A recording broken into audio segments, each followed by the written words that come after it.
अच्छा साहब, भारत में अपोजिशन जमात कांग्रेस ने पहलगाम वाक़ये को इंटेलिजेंस की नाकामी और सिक्योरिटी की खामी करार दे दिया है। कांग्रेस ने पहलगाम हमले में इंटेलिजेंस की नाकामी पर तहकीकात का मुतालबा कर दिया है। दूसरी तरफ भारत के दिफाई माहिरीन ने मोदी सरकार को खबरदार किया है कि पाकिस्तान एटमी ताकत है, हमें जज्बाती फैसलों से बाज रहना चाहिए।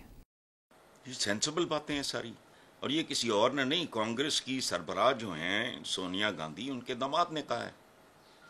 और पहलगाम का वाकया इसी नफरत अंगेज हिंदू तवाही, याद रखना हमारे आका का एक हुक्म है कि इबादत और खाने में भी इतदाल रखो। इंतहा पसंद जहां का भी होगा वो काबिल नफरत है, वो जानवर है, भले उसने रूप धारा हुआ इंसान का, आदमी का ही क्यों ना हो।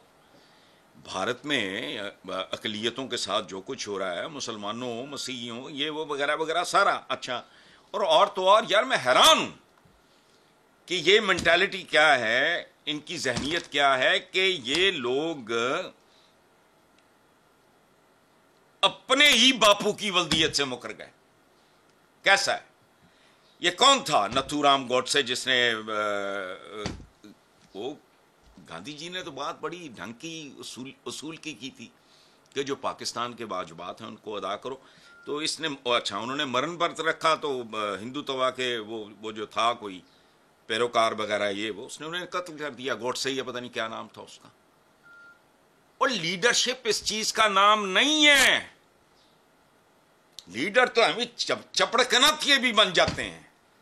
कोई कौम किसी सदर, वजीर आजम वगैरह वगैरह के अलावा नहीं हुई कभी भी। Leadership is something different.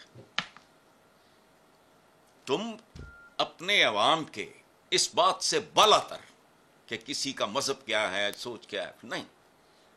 तुम एक साया जैसे बादल होता है, जैसे बारिश आती है, वो ये नहीं सोचती कि ये को काफिर है या मुसलमान है या हिंदू है या सिख है, ईसाई है, जो भी है। तुम अजीब लोग हो यार, इतना इंटेलेक्चुअली इतना बैंकरप्ट होना मेरी समझ से बाहर है ये। लेकिन चूंकि वो कहते हैं ना, सियासत के सीने में दिल नहीं होता, तो सियासत की खोपड़ी में हमारे जैसे मुल्कों में उसमें मगज भी नहीं होता। ये पॉपुलैरिटी के लिए ये गैर इंसानी हरकतें तक करने से बाज नहीं आते। लेकिन बहरहाल आगे चलो आप।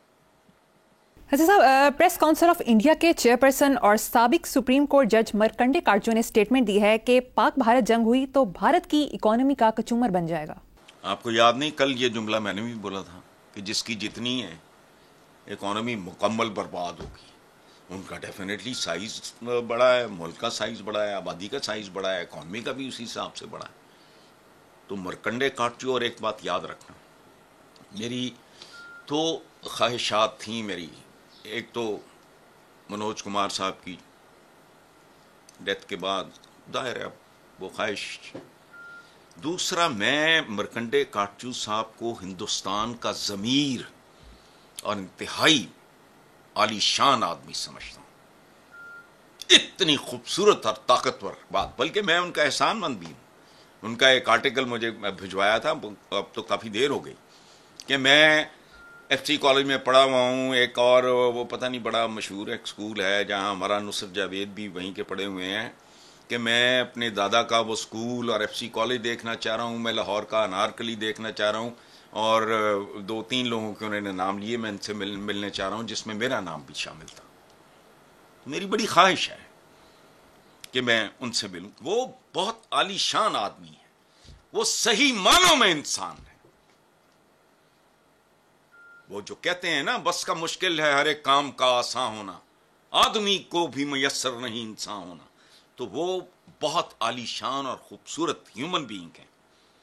देखो, उन्होंने ये भी कहा है कि war is a very costly thing. ये महंगा तरीन शुगल है। इनके लिए शुगल है जिन्होंने मरना नहीं, जिनके बच्चों ने बच जाना है, जिनके फलां ने, नस्लें तबाह हो जाएंगी लोगों की। अच्छा, तो दोनों न्यूक्लियर वेपन से अच्छा। लेकिन यहाँ मैं इंडियन चैनल देखता हूँ आजकल, ख़ास तौर पे, मैं पहले भी देखता था, जज्बाती बाजारी सतही बातें होती हैं, और बाज़ औक़ात उनका ऐसा बंदा ऐसी ये बात कर रहा होता है कि मैं सोच रहा होता हूँ कि परवरदिगार मुझे ऐसा विजन दे कि मैं इसके अंदर छुपा हुआ जानवर देख सकूँ, इसके अंदर बैठा हुआ जो भेड़िया है मैं उसको देख सकूँ। अच्छा भाई, जंग शुरू करना कौन सा काम है, फिर इसको अंजाम तक लेके जाना, फिर उसका सूरत हाल। तो देखो बात सुनो, 2019 की बात है, पुलवामा या जो भी था वो, उसमें काटजू साहब ने कहा था कि पाकिस्तान एक न्यूक्लियर मुल्क है, आप इस तरह की हरकत करेंगे तो वो आपको वापस नहीं आने देंगे। अभिनंदन के साथ जो हुआ उस पर भी उनका कहना था कि क्या नतीजा निकला पाकिस्तान को छेड़ने का। अच्छा, और वो नंदन साहब को छोड़ने पर काटजू साहब ने पाकिस्तान की तारीफ भी की। सो ये होता है एक आली शान, आली दिमाग, आली ज़र्फ आदमी। शुक्रिया काटजू साहब, आप जैसे कम होंगे लेकिन जितने भी हैं वो मुबारक, एक नेक शगुन है हिंदुस्तान के लिए, बर्रे सगीर के लिए। जी हसन साहब, दूसरी तरफ वजीर दिफा ख्वाजा आसिफ ने कहा है कि पहलगाम वाकया इंटेलिजेंस फेलियर है। मकबूजा कश्मीर में तकरीबन 7 लाख इंडियन फौज के होते हुए ऐसे वाकये का होना बहुत से सवालात उठाता है। भारत ने हमला किया तो खुली जंग होगी।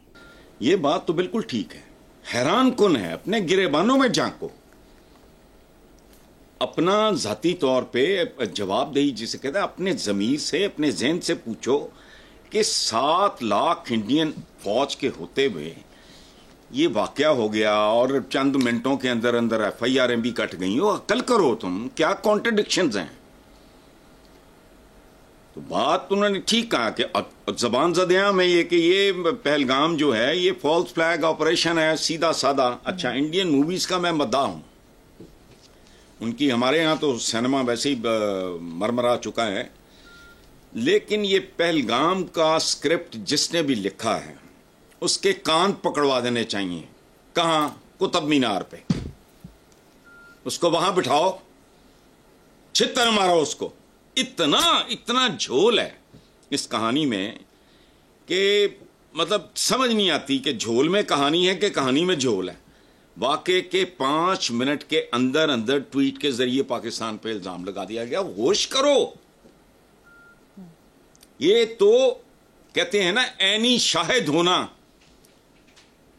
कानून में जो मैं तो कानून नहीं जानता, लेकिन मैंने मुहावरा है सुना हुआ है कि ऐनी शहादत से भी ज्यादा खतरनाक शहादतें और होती हैं, उनको तलाश करो।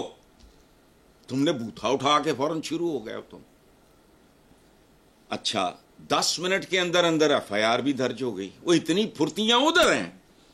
जब ये सानेहा हुआ, ये हादसा हुआ, ये वाकया हुआ, उस वक्त किधर थी ये फुर्तियां सारी? तो ख्वाजा आसिफ ने, कमाल की बात है भाई, 400 किलोमीटर का फासला पैदल या खच्चरों पे तय किया जा सकता है। ये कैसे हमलावर थे जिन्होंने हेलीकॉप्टर भी इस्तेमाल किए, सियाहों को मारा, गुम हो गए।